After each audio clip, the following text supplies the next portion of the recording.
Para vocês. Hoje é o famoso MD-1, né? A véspera da partida do Brasil contra o Haiti. A gente veio desfrutar de 15 minutinhos de treinamento aberto para a imprensa.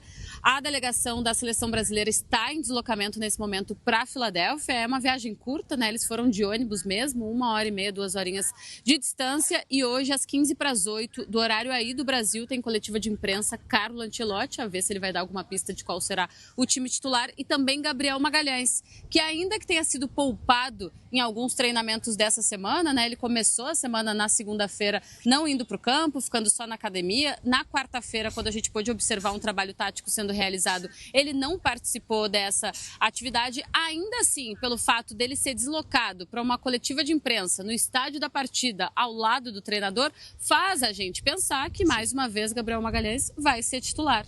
O que é uma boa notícia, né? Afinal de contas, uma das poucas certezas que a gente sempre teve desse time é a dupla de zaga Marquinhos e Gabriel Magalhães. É isso, tudo bom, Bibi? Um abraço para você, todo mundo com a gente no Brasil.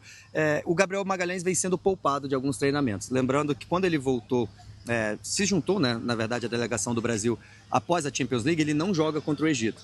Teve uma temporada muito longa no Arsenal, né, jogando praticamente todos os jogos, foi campeão inglês, e a gente sabe que é um campeonato pegado, não tem essa de ficar se poupando, como pode acontecer, como aconteceu com o Marquinhos no PSG, foi até a final de Champions League. Enfim, ele tem sido poupado aqui em alguns momentos. Eu acho que é o que tem acontecido aqui também. Então, quando a gente viu ali a zaga ontem com o Marquinhos e Léo Pereira, provavelmente o Gabriel Magalhães estava sendo poupado. E como ele está aí escalado para a coletiva oficial da FIFA, acho que ele vai jogar. Mas mesmo assim, eu acho que liga um sinal de alerta. Eu estou um pouco preocupado no sentido de, será que ele não está com alguma coisinha que pode se agravar durante a Copa? É claro que a Copa do Mundo vale tudo e ele vai até onde der, né? Mas tomara que fique tudo bem com o Gabriel Magalhães. Eu estou contigo, acho que é a nossa dupla titular, os dois finalistas de Champions League. Eu acho que aí a gente não tem um problema. A questão mais, eu acho que está pegando é esse ataque da seleção brasileira, como vai ser armado, o ataque, claro, junto ali com o meio campo. Com certeza. O Gabriel Magalhães, a gente tem a informação já, né, por apuração, que ele tem um desconforto aí na região do adutor da coxa, nada que chegue a preocupar a ponto da gente cogitá-lo como titular de novo diante do Haiti. Agora, falando sobre o ataque, estamos seguindo nesse exercício de futurologia, né, para tentar entender o que se passa até esse momento na cabeça de Carlo Ancelotti, mas acho que a gente pode pensar em talvez o treinador da seleção brasileira alterar não só algumas peças, como também a formação inicial, né, voltando já desde o começo do jogo com, quem sabe, um 4-2-4. Ele testou o time sem o Paquetá, né? Que ele tinha feito o inverso, tirado o Luiz Henrique, colocado o Paquetá. Por mais que o Paquetá jogasse pelo lado direito, ele vem por dentro, em vários momentos fica com uma trinca ali no meio campo. Tava o Casemiro, Bruno Guimarães e Paquetá.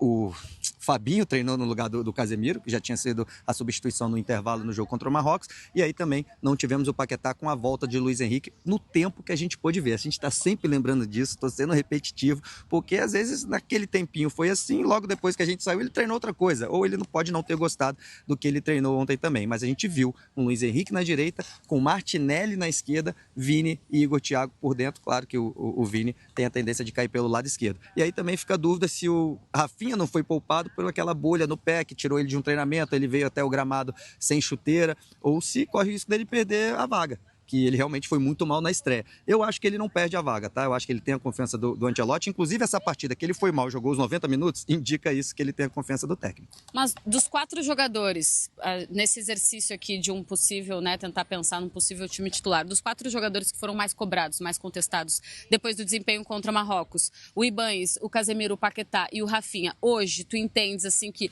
até para pensar numa continuidade de Copa do Mundo, qual alteração seria mais urgente para a seleção brasileira? Não, eu acho que o Danilo entrou muito melhor do que o Ibañez. É claro que também tem uma questão tática ali, que os primeiros 25 minutos da seleção brasileira estava muito pior coletivamente, aquela pausa ali para hidratação, que é a pausa para o americano aqui ganhar dinheiro e todo mundo aí fazer mais um pouquinho de propaganda, mas os técnicos estão utilizando bastante esse tempo para mudar o time. E a partir dali o Brasil melhorou, mas aí no intervalo o Ibañez já tinha um amarelo, veio o Danilo, eu acho que ele foi melhor, é um cara que é da posição, por mais que hoje no Flamengo, né, e nos últimos anos aí da carreira ele tenha atuado como zagueiro, mas é um cara mais adaptado, né, ele foi lateral a vida inteira, eu acho que ele vai ganhar essa posição.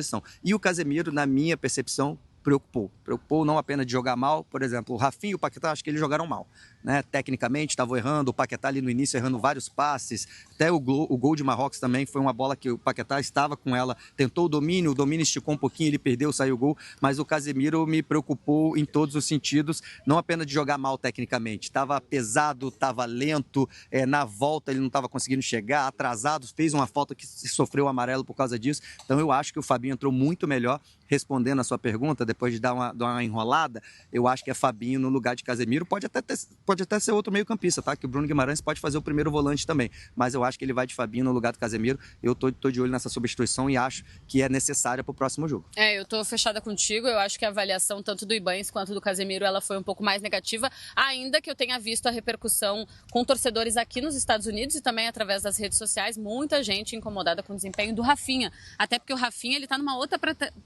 outra prateleira e, consequentemente, a expectativa em relação ao futebol dele também, né? Até por isso a gente nem falou aqui ainda do Igor Thiago, que eu acho que para mim foi muito mal. Na minha concepção, até quando ele veio aqui, era um cara para momentos específicos do jogo, na seleção brasileira, quando tá um jogo, tá embolado, segundo tempo, muito fechado, eu quero um cara mais grandalhão ali no meio, com presença para atrapalhar os zagueiros. No segundo tempo seria o Igor Thiago, ele foi titular. Isso me impressionou muito e assim, de forma negativa, na minha opinião. Então eu acho que nesse jogo mostrou também que é um cara que ele não tem nem como dizer assim, a experiência, a rodagem na seleção brasileira para cobrar a bola tá chegando um pouco nele, ele fica lá, se não chegar, não chegou, tudo bem, tô aqui, titular na seleção brasileira, já tô no lucro, meu amigo. A bola chegou pouco, quando chegou ele também não foi tão bem, como ele já não tinha ido bem também contra o Egito. Então é um cara que eu gostaria de ver outro jogador, mas parece que na cabeça do Ancelotti, principalmente quando ele usa o Paquetá, uma trinca do meio campo, ele quer um cara mais de área. E aí ele só convocou um, basicamente. Eu acho que dá para jogar de outras formas, mas o Igor Thiago tá na frente por causa disso.